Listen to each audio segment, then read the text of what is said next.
E tudo começa assim, ó. Tá bom. Esse cálculo aqui a gente já fez. Você já conhece, né? Então, o que acontece aqui? Para calcular esse cara, ele é relativamente simples.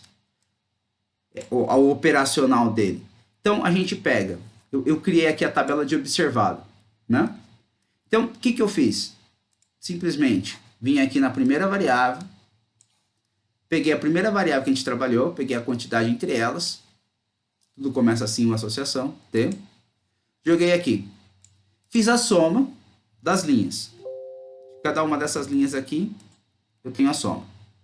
Muito bem. Aí o que eu fiz? Eu fiz o seguinte.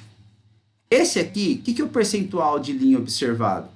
É como está a distribuição entre o ativo e os não ativos na empresa. Então, isso aqui nada mais é que 85 dividido pelo total, por exemplo. Certo? Vou travar aqui a coluna. 85 pelo total. E aqui foi o 59 pelo total que eu tinha nessa linha aqui. Então, essa distribuição dessa linha aqui, ou seja, os 144 pessoas que ganham na faixa salarial entre 14 e 24 dólares, 85 estão ativos e 59 não estão mais ativos na empresa, foram desligados. É isso que significa aqui. Tá? Por que eu estou fazendo isso? Para o cálculo da associação T, eu preciso dessa tabela? Não preciso. Mas eu quero mostrar o que significa essa associação T, o que é deixar o que seria o valor esperado e como que ele fica a distribuição dele. É isso que eu estou pensando. Então, eu tenho o real, que é o observado, eu tenho essa distribuição por linha, a gente faz um cálculo de como seria essa associação T aqui. E o que está por trás dessa associação T? Por trás o conceito que está por trás dele é verificar, o conceito é verificar se as duas variáveis são independentes entre elas ou elas são dependentes. Uma depende da outra. No nosso caso aqui, a gente está se perguntando o seguinte: a variável desligamento, ela é dependente ou independente da faixa de valor? Entendeu como que é? Essa pergunta que ele vai tentar responder para mim. Ele fala, olha, esse ser está desligado ou não indifere da faixa de preço. Ou seja, a faixa de preço, eu tendo a faixa de preço da pessoa, eu não consigo falar se ela vai ser desligada ou não. É isso que ele está perguntando. Só que quando ele pergunta isso, tem um outro detalhe por trás, que é o seguinte, a pergunta dele é assim, essa associação, a faixa de preço, responde se a pessoa vai ser desligada ou não num raciocínio de proporção linear? Por isso que aparece tantas vezes não associada. Então, o que eu estou querendo dizer é o seguinte, vamos fazer a conta aqui e eu vou te mostrar a função e a gente estuda ela. Como que a gente calcula esse valor esperado? O valor esperado, ele nada mais é que vai ser o quanto você tem do total, ou seja, a gente usa os totais marginais para calcular aqui o centro. Então, eu pego aqui para essa coluna 207, fixo a linha aqui, multiplicado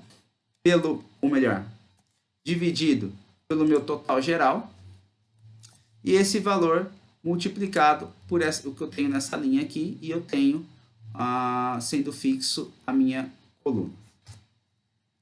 Então, calculo para todo mundo aqui. Ele traz para mim esse cálculo. Chego nesses valores. É importante que os totais marginais continuem iguais. Ele vai continuar igual aqui. Aí o que eu fiz? Eu fiz essa tabela só para a gente poder comparar isso daqui, que é observado por linha, pelo observado do esperado por linha. Então, eu simplesmente peguei 96 por 144, 48 por 144. Perceba o que ele faz aqui é deixar todo mundo igual na distribuição. Ou seja, se eu graficar O percentual observado, que foi o que a gente já tinha visto lá, a gente já fez esse gráfico inicialmente, a gente já viu isso daqui.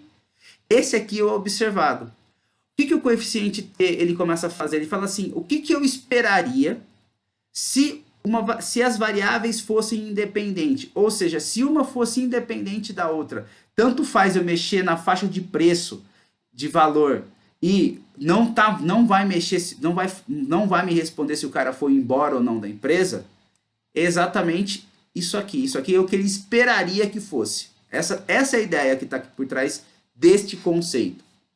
Pensando de uma forma linear. Como que eu sei que isso daqui é calculado de forma linear? Pela própria maneira que nós fizemos essa conta aqui, ó. Essa conta de esperado é uma proporção linear. É uma regra de 3 praticamente. Porque o que ele faz? Ele fixa o total que a gente tem aqui.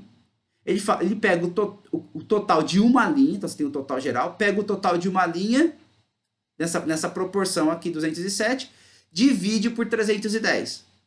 Que é o que ele está fazendo. Pega aqui, 207 divide por 310.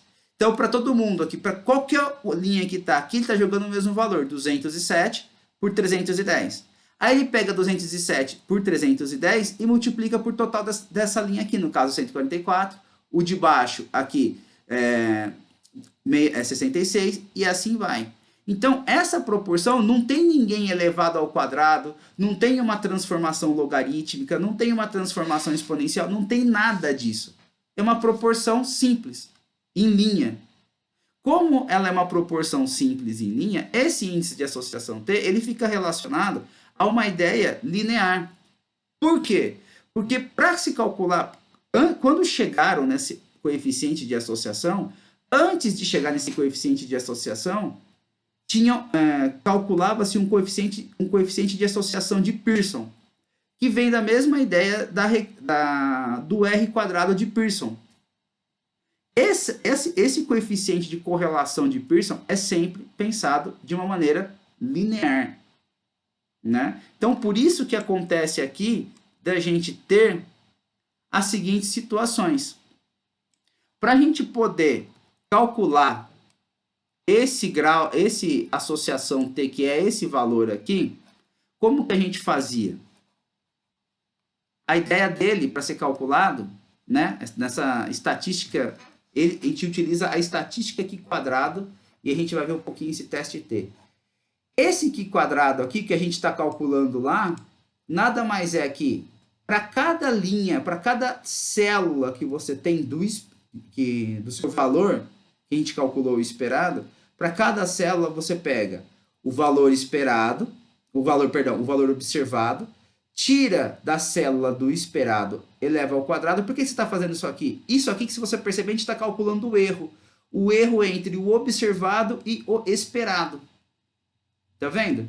Ou seja, entre aquilo que eu esperei, aquilo que eu tenho de verdade, que é o que eu tenho de observação real, lá na minha tabela de observação real, menos aquilo que eu espero que seja, essa diferença nada mais é que o erro entre as duas variáveis, entre aquilo que eu observo e aquilo que eu espero. Esse erro eu elevo ao quadrado. Por que eu elevo ao quadrado? Para tirar o problema de soma zero, né? Porque se eu tenho 50% para cima e 50% para baixo das pessoas, eu estaria zero. Então, você eleva ao quadrado para tirar esse problema. E aí você relativiza esse valor por aquilo que você espera. Para cada célula que você fizer isso daqui, você soma todo mundo. A hora que você soma todo mundo, a gente chega nesse cara aqui. Esse cara chamado Q quadrado é conhecido como estatística Q quadrado. E por que ele é uma estatística? Porque ele é um número que segue uma distribuição. A distribuição Q quadrado. Então, olha que interessante. A gente vai aprofundar isso daqui, mas mostrando aqui como que é feita essa associação. Aqui, para mim, ele fala assim, ó, isso aqui é dado por uma soma. Esse I eu estou chamando da linha, isso aqui é coluna, ou seja, cada célula que eu estou somando, fazendo essa operação aqui, no final eu somo. Que é exatamente quando a gente faz esse auxiliar aqui. Esse auxiliar nada mais é que pegar o observado, subtrair do esperado, aqui ó, observado, menos o esperado ao quadrado, e aí esse valor todo eu divido pelo próprio valor esperado. Essa célula aqui, o valor dela, quando ele faz o cálculo, vai, faz o cálculo para mim. Eita. Deixa ele pensar aqui, enquanto ele pensa aí. Se eu pensar para o de baixo, esse valorzinho aqui para a célula de baixo deu 0,4, esse aqui deu 0,10, esse aqui deu 0,2, e assim sucessivamente. Ele vai calculando célula a célula da onde eu tenho, ou seja, entre o valor entre o ativo e o não ativo, e para cada coluna dela. No final, o que eu faço aqui é somar todo mundo aqui. Quando eu somo todos esses valores, esse daqui é a estatística aqui quadrada. Ok. Para eu calcular a associação T, o que a gente utiliza? A gente utiliza o Q quadrado, a gente utiliza o total de casos que eu tenho, no caso é 310, tá certo? E a gente usa uma relação que seria esses graus de liberdade. Esses graus de liberdade aqui, que a gente chama de IRS, nada mais são que as classes, os agrupamentos que você tem dentro de cada variável. Então, no caso, para a faixa de valor de funcionário, eu tenho 7 agrupamentos. E aqui, se o cara está ativo ou não, eu tenho 2 agrupamentos. Então, o que eu estou fazendo? O R é 7, o S é 2. Tá? A gente utiliza grau de liberdade menos 1 e faz a multiplicação entre eles. Então, o que acontece? R menos 1 é 6, S menos 1 é 7.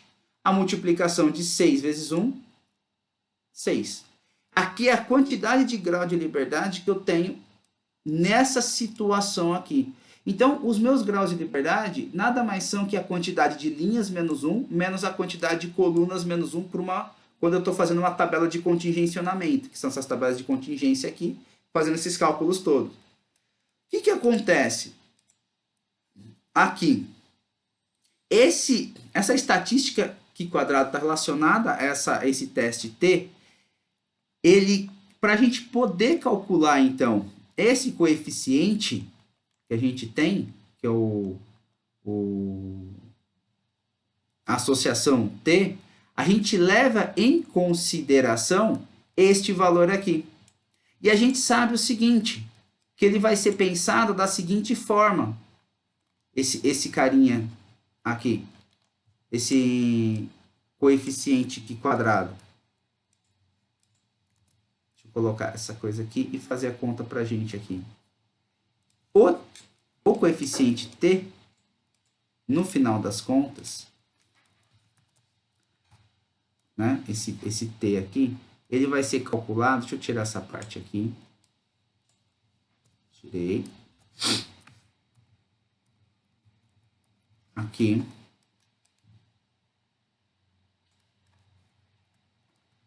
Não vai ajudar, então vamos fazer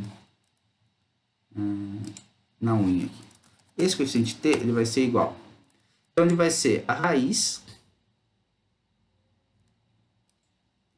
dessa aqui quadrado dividido pela quantidade de total que eu tenho, que é meu N, e todo mundo aqui vai ser dividido por R menos 1 vezes S menos 1. Isso aqui é a conta que se faz.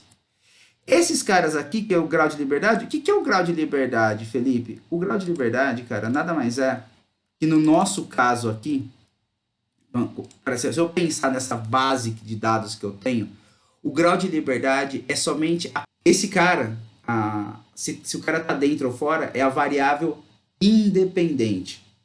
É a variável dependente. Isso aqui é seu Y. Nossa, eu tô babando total, gente. Acorda, Lucas. Esse cara é seu Y. Esse cara sendo o seu Y aqui. Opa, tô aqui babando. se seu y, esse y, ele é dependente, ele depende das outras pessoas. Então, o seu grau de liberdade está relacionado às variáveis independentes que você tem na base, ou seja, são aquelas que vão explicar esse cara, tá?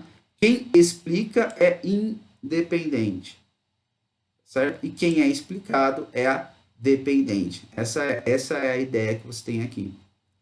Quando a gente faz um grau de associação que a gente relaciona duas variáveis, a quantidade de classificação que eu tenho dentro da minha base, aqui, com essa daqui, a relação entre essas duas vão me dar o grau de liberdade para esses eventos que estão acontecendo aqui. E aí, para essa equaçãozinha, o I é a quantidade de linhas que eu tenho, o J é a quantidade de colunas, como em matriz normal. Tá certo? Então, aqui, 7 são 7 linhas. Eu estou considerando esses agrupamentos seria a minha independência. E eu tenho duas saídas, que é a variável, tá? Supostamente dependente, que é a variável resposta. O que esse aqui quadrado está querendo mostrar para mim é como essas duas variáveis se relacionam. Ou seja, a pergunta que ele está fazendo aqui é assim: a variável demissão com o valor de funcionário, elas são dependentes entre elas ou independentes? Se elas forem independentes, ou seja, uma não explicar a outra, significa, então, que eu vou ter muito próximo as relações dessa forma aqui.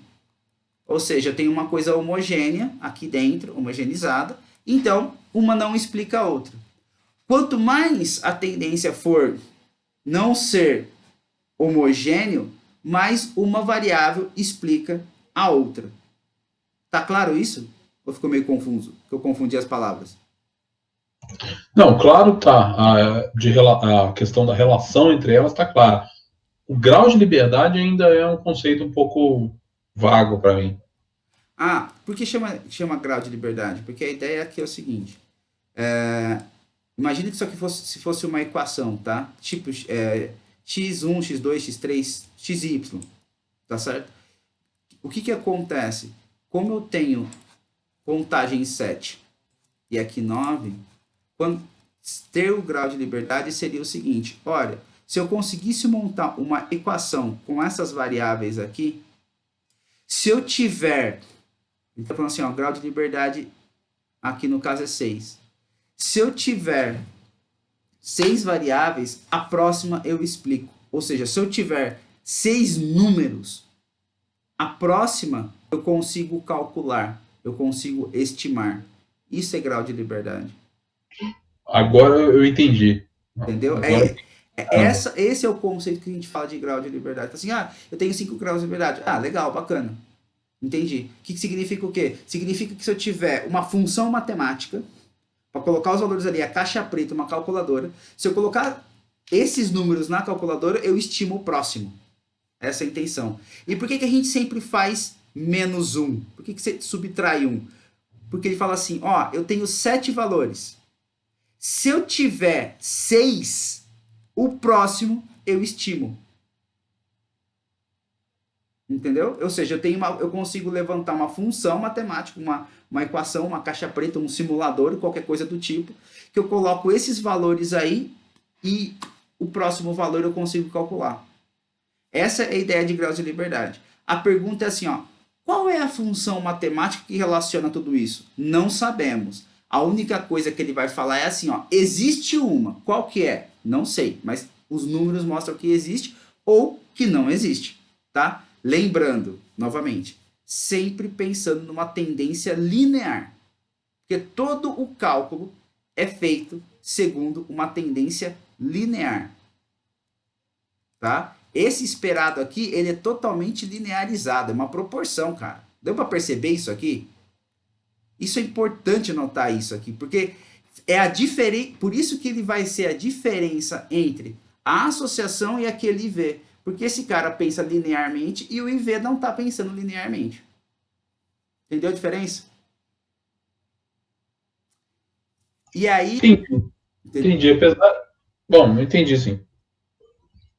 o raciocínio que está por trás de cada um desses coeficientes, tá certo? É que fazem eles terem respostas, as respostas que eles têm. E qual que é a importância de conhecer o raciocínio que está por trás? Porque se você encontra alguma variável que tem um grau de associação forte T, você pode falar assim: opa, aqui eu tenho uma linearidade. Eu tenho funções que são famílias de lineares, então fica mais fácil calcular.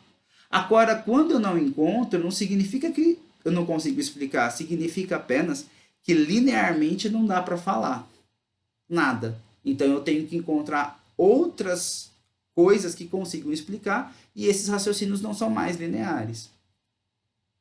É isso que vai estar embutido aqui. Aí o que acontece? Bom, aqui eu fiz somente um exemplo, né, da tabela esperada, que é aquela primeira tabela que a gente fez, primeiro cálculo, que nada mais é que são as proporções entre o que a gente tem e o que a gente precisa, tá certo? É a mesma coisa. E aí, o que acontece? Eu fiz o cálculo da estatística T para esse cara, que é fazendo o cálculo lá em cima do que a gente tem da tabela esperada. Ou seja, para fazer o cálculo desse cara aqui, indo para cá, 1461, que dá o seu 15 lá, que é o mesmo valor. Só está aberto em duas casas decimais. O que ele está fazendo? O que quadrado? Como que é a associação aqui? Ó? Raiz, como eu mostrei para você, desse valor que é o Q quadrado, dividido pelo total de pessoas, e todos eles dividido pelo esse grau de liberdade. Ou seja, é a equaçãozinha. E aí, sem nada sobre o sol.